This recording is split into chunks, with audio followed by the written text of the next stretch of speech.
Selon une étude récente de PwC, 60% des dirigeants français pensent que leur organisation disparaîtra d'ici 10 ans si leur modèle d'affaires n'évolue pas. Alors, dans un contexte où 6 limites planétaires sur 9 sont déjà dépassées, où 2/3 de la planète pourrait manquer d'eau et où 40% de la population vit sous un régime autoritaire, oui, les entreprises ont un rôle à jouer et leur modèle d'affaires doit nécessairement évoluer pour avoir un véritable impact sur leurs parties prenantes. Au-delà d'être rentables, les leaders de demain sont ces entreprises qui auront su tisser un lien de confiance unique avec leurs parties prenantes.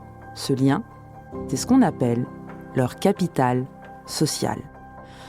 Je suis Nathalie Descoux. Dans ce podcast, je pars à la rencontre de celles et ceux qui, par vision, conviction ou tout simplement pour une question de survie, ont repensé le modèle d'affaires de leur entreprise ou leur industrie pour le rendre plus durable. Quel a été leur détonateur ? Comment ont-ils fait ?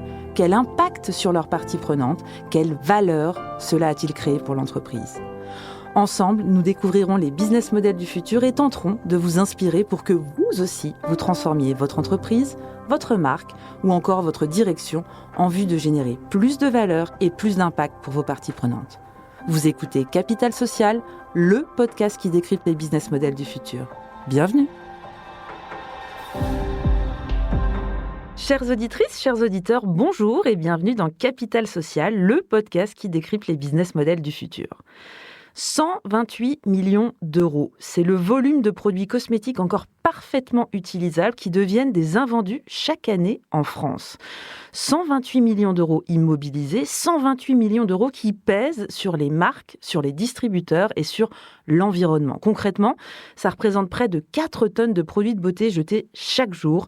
Fin de série, changement de gamme, surplus de stock, retour consommateur. Et si on prend un peu de hauteur à l'échelle mondiale, l'industrie cosmétique produit environ 120 milliards d'unités d'emballage par an. Alors même si les marques cherchent à mieux anticiper leur production, ces invendus restent synonymes de coûts logistiques, de pertes financières et parfois de dilemmes éthiques, notamment pour les PME du secteur.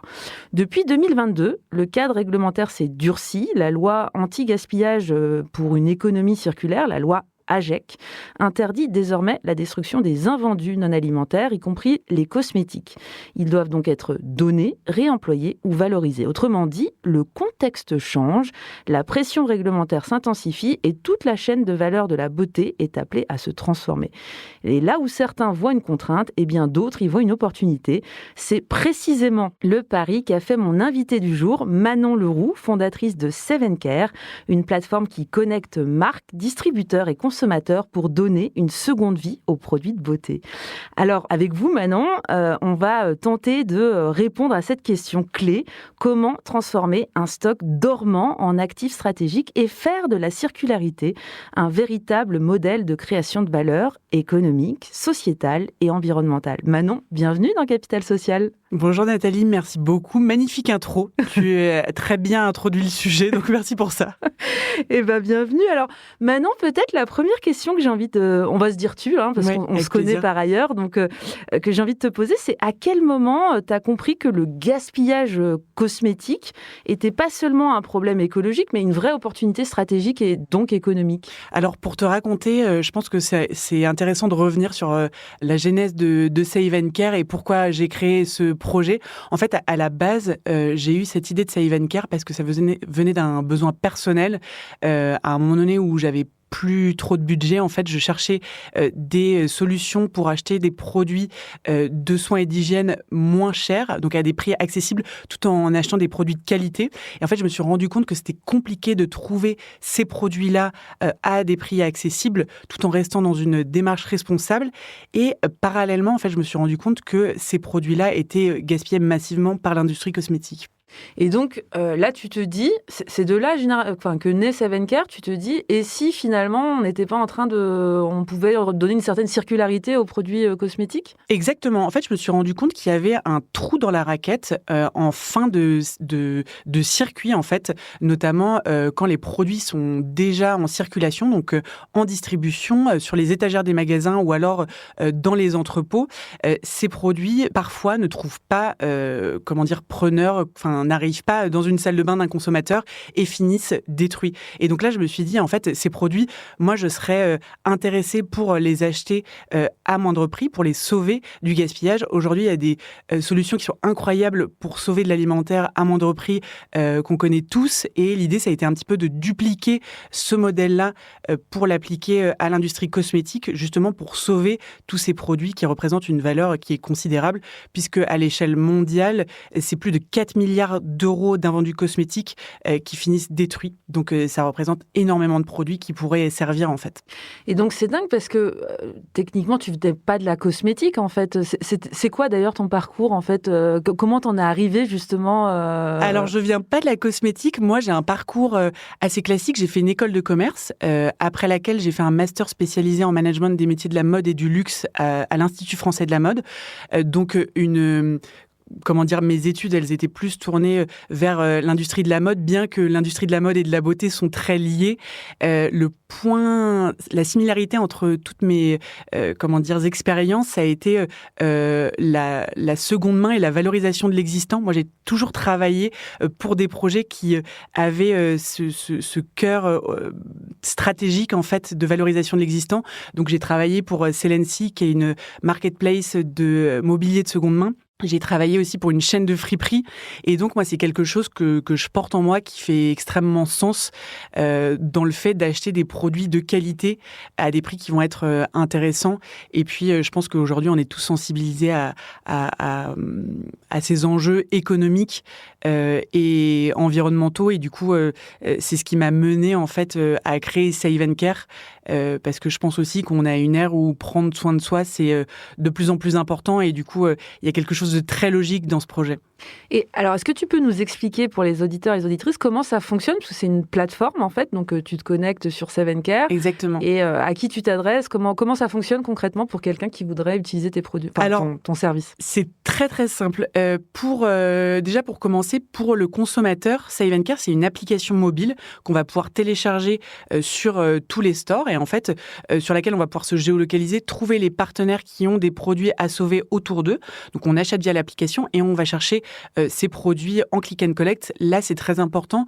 On a choisi le modèle du click and collect pour éviter justement la livraison qui est extrêmement polluante aujourd'hui de produits qu'on peut trouver de manière locale à côté de chez soi. Donc, c'est vraiment la démarche d'avoir quelque chose de responsable de bout en bout du fait de sauver des produits, mais aussi d'éviter leur livraison. Et côté partenaire, en fait, nos partenaires ont accès à une interface dédiée par magasin sur laquelle ils vont pouvoir mettre en ligne très rapidement leurs produits et puis gérer leurs ventes. Donc là aussi, c'est quelque chose qui est clé en main pour nos partenaires. Et donc, tes partenaires, c'est qui? C'est des pharmacies, qui sont-ils en fait? Qui sont-ils? Alors, nous, on a volonté de travailler avec tout l'écosystème, à la fois avec les marques, mais aussi les distributeurs. Les distributeurs dans le domaine de la beauté, ça va être des pharmacies, comme tu as pu le dire, des parapharmacies, des parfumeries, ça va être des boutiques de marque en propre. En fait, tous les concept stores qui vendent des produits de beauté, en fait, tous les revendeurs de produits de beauté qu'on peut imaginer. Là où nous, on a une particularité, c'est qu'on va faire une sélection des partenaires avec lesquels on travaille parce qu'on souhaite vraiment démocratiser les produits de qualité et du coup, on ne va pas travailler avec n'importe quelle marque et n'importe quel distributeur pour justement avoir un respect maximum du consommateur et l'aider à accéder à des produits de qualité. Ça, c'est intéressant parce que du coup, le type de produit qu'on peut trouver en fait sur l'application, donc vous les sélectionnez, est-ce que toutes les marques, et je pense notamment aux marques de luxe, jouent le jeu ou est-ce qu'il y a un frein encore à lever parce que c'est pas forcément facile de se dire que sa crème de visage ou autre, quelque part, est sur un marché de seconde main. En gros, c'est quoi le type de produit que vous distribuez en fait via vos partenaires? Alors, on distribue toutes sortes de produits, en fait, à la fois vraiment purement de la skincare, des produits de soins d'hygiène, du maquillage. Enfin, c'est très, très large. On va jusqu'aux compléments alimentaires. Il faut comprendre que sur Save & Care, il y a toujours une raison pour laquelle le produit est proposé sur la plateforme qui va avoir vocation à le valoriser et éviter qu'il soit détruit. Donc, ça va être un produit qui est en date courte, donc dont la péremption se rapproche, une fin de collection collection, donc le produit va être mis de côté, écarté et potentiellement finir détruit. Ça va être un surplus de stock, ça va être un produit qui change de gamme ou de packaging. Et donc ça, on va toujours informer le consommateur. Et il y a une vraie volonté aujourd'hui, en fait, Save & Care valorise ces produits-là et ne les dévalue pas justement via une simple promotion. C'est vraiment, on veut sauver ces produits du gaspillage. Ouais, c'est pas du discount, quoi. Non, c'est pas... exactement. Ouais, ok. Et donc, par rapport aux marques partenaires, si on peut les citer, vous avez quel type de marques, en fait, qui sont distribuées sur la plateforme? Alors, historiquement, depuis le lancement, ça fait un petit peu moins d'un an qu'on a lancé l'application, on a les parapharmacies Monoprix, on va avoir Blissim, des marques comme Nux, La Rosée, la French Beauty. On a une dizaine de marques partenaires et une cinquantaine d'enseignes. Et du coup, l'objectif, c'est de travailler avec tout l'écosystème et de faire grossir justement ces marques et ces enseignes qui s'engagent à nos côtés. Donc la valeur, parce qu'on en revient à l'essence même de Capital Social, qui est de décrypter les business models du futur. Je vois bien pour les 3 acteurs qui sont ceux qui gravitent autour de ton écosystème. Pour le consommateur, il peut accéder à des produits de très haute qualité à un prix accessible, on va dire. Pour tes partenaires, c'est l'écoulement d'un stock qu'ils auraient dû probablement... Alors, on ne peut pas le détruire, mais qui serait destiné à autre chose. Alors, malheureusement, il y en a beaucoup aujourd'hui qui le détruisent quand même. Ça reste un petit peu les backstage sombres de l'industrie. Aujourd'hui, la loi AGEC, elle interdit effectivement de détruire des produits qui sont encore consommables, moyennant une amende de 15 000 euros. Dissuasif ou pas, certaines marques le font encore. Exactement. Aujourd'hui, nous, on a vraiment volonté à accompagner justement les acteurs via une solution qui est gagnante pour tous et vraiment vertueuse et qui va pouvoir valoriser en fait de manière très concrète les engagements des acteurs auprès des consommateurs. Est-ce que on a tendance à lire des rapports qui sont plus ou moins compréhensibles sur les engagements de certaines marques ou distributeurs? Là, c'est très palpable en fait pour le consommateur et du coup, c'est très intéressant. Aujourd'hui, il y a la loi AGEC, mais il y a d'autres lois comme ESPR, qui est une réglementation européenne qui oblige en fait les acteurs à déclarer publiquement leur destruction. Donc là, on va être de plus en plus coincé en fait effectivement dans le fait de trouver des solutions qui sont plus durables. Alternatives. Voilà, exactement. Et pour le coup, SPR est un petit peu plus dur en termes de sanctions puisque s'il y a un non-respect de ces déclarations, en fait, la marque ou l'enseigne doit reverser 4% de son chiffre d'affaires pour compenser effectivement. Et ça, c'est une loi qui va rentrer en vigueur ou qui est déjà en vigueur Qui est en train de rentrer en vigueur. D'accord. Voilà, à l'échelle européenne, j'imagine. Exactement. Exactement. Donc c'est plutôt positif pour Save & Care, de ce que je comprends. Plutôt positif. En fait, ce qui est positif, je dirais, c'est pas forcément juste pour Save & Care. Ce qui est positif, c'est qu'il y a des choses qui sont mises en place pour qu'on évite en fait cette aberration qui est qu'aujourd'hui en fait des produits dont des gens ont besoin finissent à la poubelle. Puisque c'est marrant parce que quand je t'écoute, ça me rappelle un peu. Il y a peut-être 10 ans, les débuts du vintage, tu vois. En fait, il y avait un peu ce truc avec les habits. Il y avait la seconde main, mais on n'y allait pas forcément. Maintenant, c'est devenu presque complètement la mode, en fait. Est-ce qu'on se dirige vers ça aussi sur le cosmétique? Parce que c'est pas forcément aujourd'hui un réflexe de dire qu'on achète ses cosmétiques dans une logique de circularité, justement. Est-ce que tu sens une tendance, en fait, sur ça ou pas? Oui, je pense que la tendance, elle se fait... en tout cas... Depuis le lancement, de l'application, on voit que le bouche à oreille fonctionne très bien et que cette solution, elle plaît parce qu'elle fait sens en fait pour les consommateurs. Donc ça, je pense que c'est important.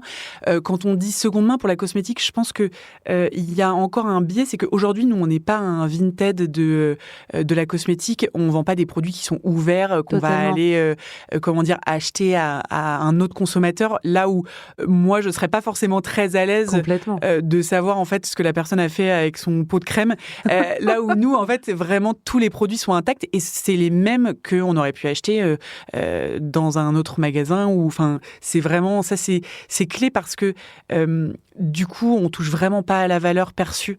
Du produit, quoi. Voilà, du produit, exactement. Okay. Donc ça, je pense que c'est important. Par contre, il y a une vraie, comment dire, on éduque face à cette nouvelle manière de consommer la beauté, qui aujourd'hui est pas connue. Alors, ces solutions, elles sont connues pour l'alimentaire. Nous, on est en train de défricher justement le marché sur la beauté, mais on voit que ça fonctionne, en fait. Vous êtes les seuls, en fait, sur ce créneau-là ou... Sous ce format-là, en fait, il y a beaucoup de solutions qui existent sous un format de vente privée. Donc, on va se faire livrer des produits. Ça répondait pas, moi, à la charte que j'avais envie de mettre éthique derrière Save & Care. Avec ce modèle de click and collect et vraiment durable de bout en bout, on est les seuls aujourd'hui. Et c'est important parce que vraiment, il y a cette éducation à faire sur un nouveau mode de consommation, en fait. Et au niveau du business model, du coup, pour le client, je vois bien, c'est-à-dire qu'on va sur l'appli, on valide son panier, on paye le panier, on va le chercher dans le point de distribution qui est le plus proche de chez soi. Save & Care, concrètement, comment ça se rémunère ? Comment tu captes en fait de la valeur avec tes autres partenaires et avec les marques qui sont distribuées ? L'idée, c'est d'avoir là aussi un modèle qui soit le plus juste possible et du coup, on a un modèle de commission sur les ventes. On se rémunère en fait sur le business qu'on apporte à nos partenaires. Si le magasin vend rien avec Save & Care, il payera rien. Et ça, c'est hyper clé. C'est que là aussi, même au cœur du business model, on a essayé d'être le plus juste possible, que ce soit gagnant pour tout le monde. Et ce qui est important, c'est de se dire qu'au-delà du fait que nos partenaires vont générer de la valeur sur ce qui est perdu, ça c'est le point central de la solution, le fait que tout soit construit autour de click and collect, ça va faire venir du trafic en magasin. Et là aussi, c'est quelque chose de très clé puisque ça va pouvoir générer du business additionnel, des ventes additionnelles.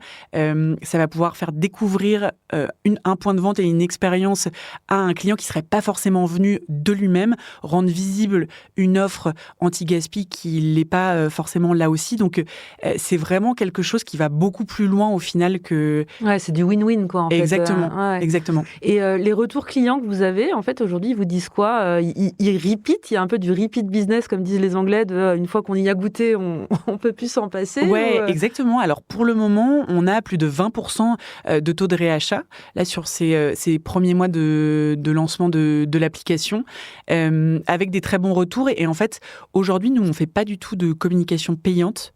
Save & Care, c'est que de l'organique. On a de la chance parce que le projet, il parle, donc on a des parutions presse, médias qui sont assez importantes, parce que je pense qu'il fait écho à un vrai besoin.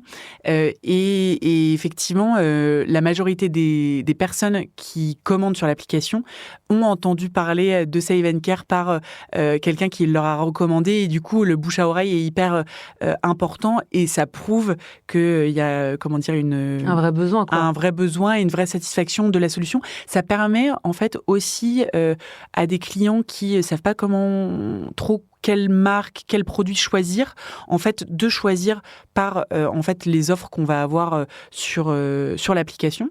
On va fonctionner sur un format de coffrets, en fait, coffrets qui vont être thématiques. Donc, par exemple, tu vas avoir un coffret anti-imperfection avec 3 produits à l'intérieur. On va te dire quelles sont la typologie de produits à l'intérieur pour que tu saches au mieux à quoi t'attendre.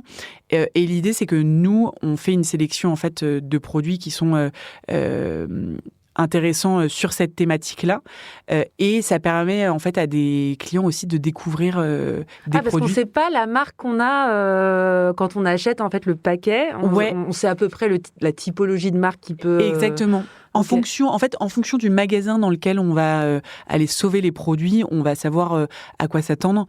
Par exemple, on a un partenaire qui s'appelle l'Armoire à Beauté qui ne fait que de la clean beauty, donc ça va être essentiellement des marques avec des formulations naturelles qui sont sélectionnées vraiment sur ce scope-là.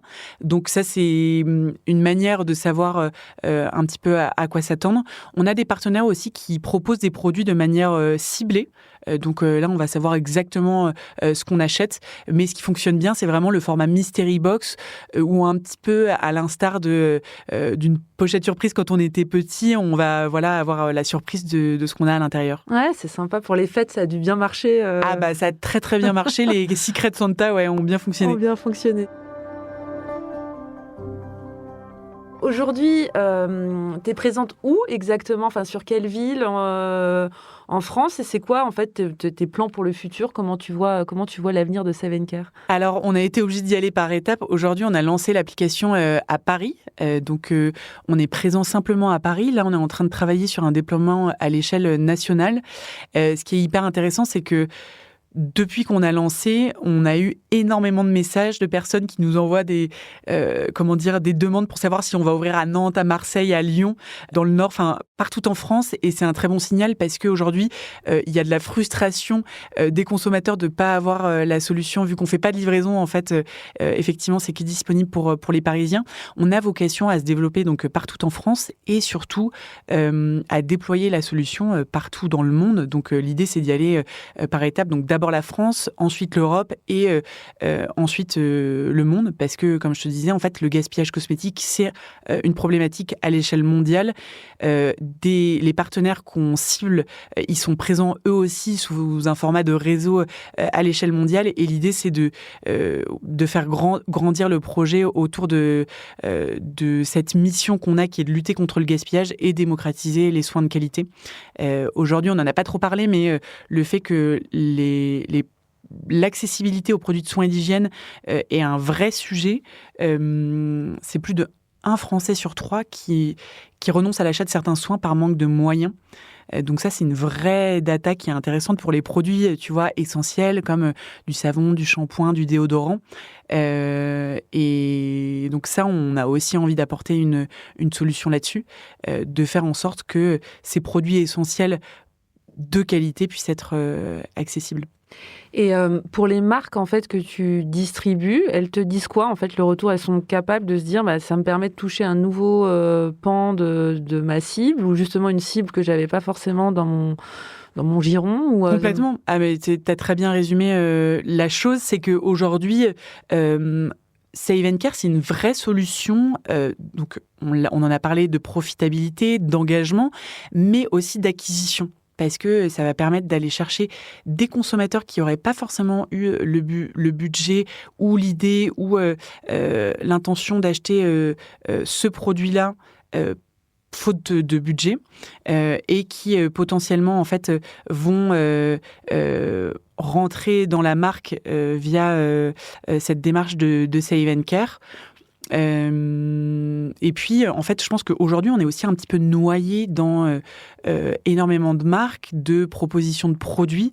Et du coup, nous, notre proposition, c'est d'accéder à ces produits à moindre prix, avec justement cet aspect sélectivité des partenaires. Mais effectivement, pour nos partenaires, ça permet de toucher une cible qui n'est pas son consommateur de base. Et là, c'est hyper intéressant parce que Save & Care va pas être un danger de cannibalisation en fait d'une cible qui est déjà la cible des marques, mais justement d'aller chercher au-delà. En fait, c'est intéressant parce que quand on t'écoute, on sent que tu sauves quelque part le pouvoir d'achat, et tu sauves le produit. Tu l'as très bien dit, on sauve les produits qui seraient à travers le premium. Et ça, je trouve ça vachement malin parce que tu utilises en fait la premiumness d'un produit pour finalement aller sauver un marché, quoi. Enfin, je trouve ça assez intéressant par rapport à la promesse de justement ne pas être une place de discount. Exactement. Et avoir une vision très haut de gamme en fait de ce qu'on propose. Absolument. Et pour rebondir sur ton point, c'est l'idée, c'est de pas alimenter le problème. Et souvent, on m'a dit, est-ce que Save & Care, c'est pas une manière de contourner le problème sans vraiment le résoudre et quelque part de l'alimenter? Si demain, les marques et les distributeurs ont vraiment une solution qui roule pour écouler tous ces produits-là, est-ce que ça va pas leur permettre de se dire, en fait, on va pas plus s'engager? C'est pas du tout le point. Je pense que c'est pas la bonne manière de l'appréhender. Nous, aujourd'hui, justement, notre sélectivité, elle permet de ne pas alimenter la fast beauty, qui fonctionne comme la fast fashion et qui est un petit peu créer des collections très rapides pour répondre à des tendances et qui vont être prêtes à jeter, qui ne sont pas du tout des produits de qualité. Nous, ça, on n'en a pas sur Save & Care, et on n'a pas vocation à travailler avec ces acteurs et avec ces marques-là, justement parce que c'est ça qui alimente cette problématique de gaspillage d'une manière qui n'est pas productive et qui n'est pas neutre. Là où, en fait, Aujourd'hui, l'innovation dans l'industrie cosmétique, elle est inhérente à cette industrie, puisque c'est une industrie qui innove énormément. Et c'est une bonne chose. Je pense que ça, on ne peut pas le contredire. Simplement, nous, notre point de vue, c'est de se dire, la problématique, c'est la gestion des produits qui sont existants. Et du coup, on est une solution en bout de chaîne pour valoriser ces produits-là, éviter qu'ils soient détruits. Mais en tout cas, on va dans le sens d'une innovation qui est, respectueuse de l'homme et de l'environnement. Ouais, bien sûr, c'est de la vraie innovation modèle d'affaires, comme on aime bien ici. Oui, mais... Et du coup, tu te dis, comment tu vois l'avenir ? C'est-à-dire que là, tu attaques le problème par la cosmétique, mais on pourrait très bien le décliner sur d'autres pans et d'autres secteurs. En fait, c'est le sujet qu'il y a derrière, c'est le sujet de la circularité et comment tu luttes contre le gaspillage. Absolument. De façon intelligente, quoi, oui. en fait. Tu vas vite, et du coup, ce sera dans nos prochaines étapes de développement. Mais effectivement, Save & Care, ça a vocation à s'étendre notamment sur des domaines comme la parfumerie. Et effectivement, il y a beaucoup de choses à imaginer, à faire pour étendre le modèle, tout en restant vraiment sur ce modèle, sur les produits de bien-être et de soins. Ce qui est intéressant, parce que la parfumerie, tu as vraiment tout un imaginaire de marque, en fait, qui a été construit depuis des années avec tout. Donc, je trouve le modèle intéressant de te dire comment, effectivement, tu pourrais attaquer ce marché-là dans une logique d'anti-gaspi. On voit qu'il y a beaucoup de marques aussi qui vont sur du vrac aussi, enfin du refill. Ouais. Il y a des choses intéressantes probablement à imaginer. Bien sûr, et typiquement, tu vois, sur la parfumerie, un parfum va être écarté des circuits parce que il va avoir un petit emballage écorné ou une étiquette peut-être un petit peu de travers, mais en ayant, tu vois, l'essence du produit même qui est absolument intacte. Et l'idée, c'est de se dire que demain, il y a des personnes qui seront ravies d'avoir ce produit-là avec un tarif qui va être intéressant, en se disant que effectivement le produit va être valorisé. Et je pense que c'est un modèle vers lequel les marques vont de plus en plus s'aller parce que ça fait sens en fait. Oui, les limites sont pas redevenues limitées, contrairement à ce qu'on voudrait nous faire croire. Ouais, exactement. Mais qu'est-ce qu'on peut te souhaiter pour le futur ? Qu'est-ce que tu recherches ? Il y a un micro devant toi. De quoi as-tu besoin ?